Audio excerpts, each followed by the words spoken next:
with your motley crew to earn the right to learn about them. In Dragon Age 2, we shifted to Hawke, who's very much his own person.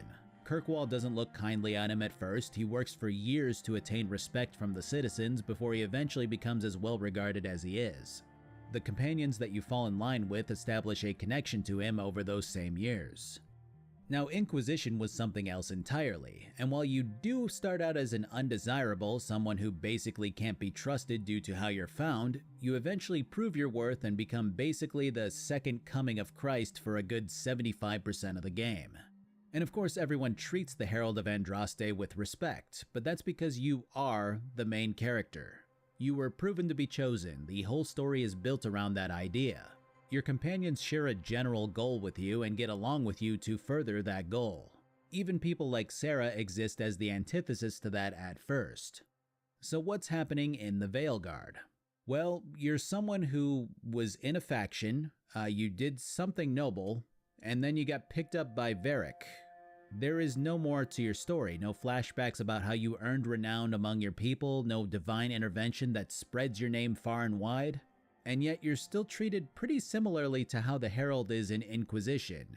Both random people and companions warm up to you immediately. No one ever treats you with suspicion. Everyone has the biggest and most important tasks for you, despite Varric not being attached to your hip anymore.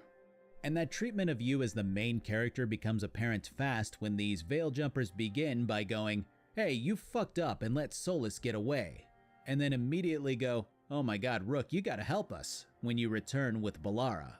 Oh yeah, your guy's name is Rook. And that's another good point to bring up. Rook being the name of your guy, much like Hawke in Dragon Age 2, only further points towards the idea that the writers were torn on the direction that they wanted to go here. Hawke worked as well as he did because he was a penniless scrub who got dumped into a singular location and had to work his ass off for recognition. The bonds that he develops with people happen over years and years, and it seems so much more natural for him to be depended on with the amount of time that he spends in one city. Meanwhile, Rook gets dumped off in the middle of a world-shattering event, and everyone treats him like the Herald right off the bat. The writers wanted Rook to be the new Hawke, but gave him the same scale of objectives as the Herald in Inquisition. Regardless, you get to spend some of your money in camp while dumping off valuables for more money. There's no difference in a lot of these items, they're just lump sums of gold that you can trade. There's a reputation system for each faction, with you gaining some rep with the Veil Jumpers for completing the quest that you just took on and for trading. Our next goal is to look for a different group of missing Veil Jumpers who haven't reported in, which is framed like an ingenious plan by Balara.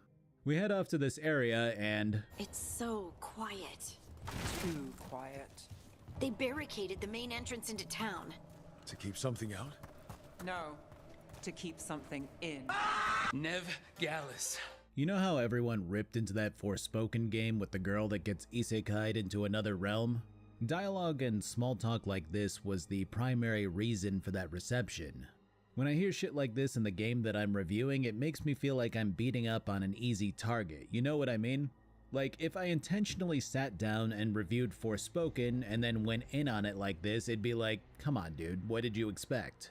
And that's what makes this so hard for me, because this is the fourth game in a series that I loved, one that shined the brightest with its dialogue and character interactions.